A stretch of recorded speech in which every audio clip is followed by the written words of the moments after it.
Hello, I'm Severin Suzuki speaking for ECHO, the Environmental Children's Organization. We're a group of 12 and 13-year-olds trying to make a difference. Vanessa Seti, Morgan Geisler, Michelle Quigg, and me.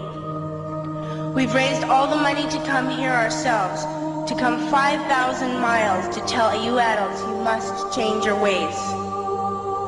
Coming up here today, I have no hidden agenda. I am fighting for my future. Losing my future is not like losing an election or a few points on the stock market. I am here to speak for all generations to come. I am here to speak on behalf of the starving children around the world whose cries go unheard. I am here to speak for the countless animals dying across this planet because they have nowhere left to go. I am afraid to go out in the sun now because of the holes in our ozone. I am afraid to breathe the air because I don't know what chemicals are in it. I used to go fishing in Vancouver, my home, with my dad, until just a few years ago we found the fish full of cancers.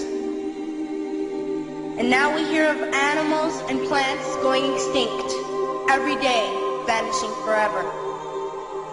In my life, I have dreamt of seeing the great herds of wild animals, jungles and rainforests full of birds and butterflies. But now I wonder if they will even exist for my children to see. Did you have to worry of these things when you were my age? All this is happening before our eyes, and yet we act as if we have all the time we want and all the solutions. I'm only a child and I don't have all the solutions. But I want you to realize neither do you. You don't know how to fix the holes in our ozone layer. You don't know how to bring the salmon back up a dead stream.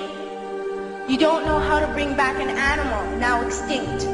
And you can't bring back the forest that once grew where there is now a desert.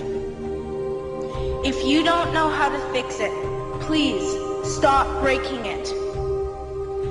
Here, you may be delegates of your government, business people, organizers, reporters, or politicians, but really, your mothers and fathers, sisters and brothers, aunts and uncles, and all of you are someone's child.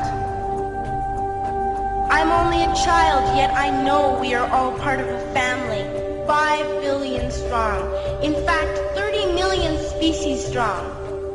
And borders and governments will never change that. I'm only a child, yet I know we are all in this together and should act as one single world towards one single goal. In my anger, I am not blind, and in my fear, I am not afraid of telling the world how I feel. In my country, we make so much waste. We buy and throw away, and yet northern countries will not share with the needy. Even when we have more than enough, we are afraid to share. We are afraid to let go of some of our wealth. In Canada, we live the privileged life, with plenty of food, water, and shelter. We have watches, bicycles, computers, and television sets. The list could go on for 2 days. 2 days ago, here in Brazil, we were shocked when we spent time with some children living on the streets. This is what one child told us. I wish I was rich. And if I were, I would give all the street children food, clothes, medicines, shelter, and love and affection. If a child on the streets who has nothing is willing to share, why are we who have everything still so greedy? I can't stop thinking that these are children my own age, that it makes a tremendous difference where you are born. That I could be one of those children living in the favelas of Rio. I could be a child starving in Somalia, or a victim of war in the Middle East, or a beggar in India. I am only a child, yet I know if all the money spent on war was spent on finding environmental answers, ending poverty, and finding treaties, what a wonderful place this earth would be. At school, even in kindergarten, you teach us how to behave in the world. You teach us not to fight with others, to work things out, to respect others, to clean up our mess, not to hurt other creatures, to share, not be greedy. Then why do you go out and do the things you tell us not to do? Do not forget why you are attending these conferences, who you're doing this for. We are your own children.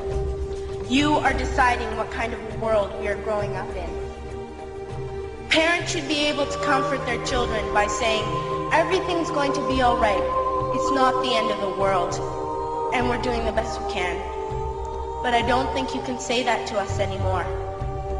Are we even on your list of priorities? My dad always says, you are what you do, not what you say. Well, what you do makes me cry at night. You grown up say you love us, but I challenge you, please, make your actions reflect your words. Thank you.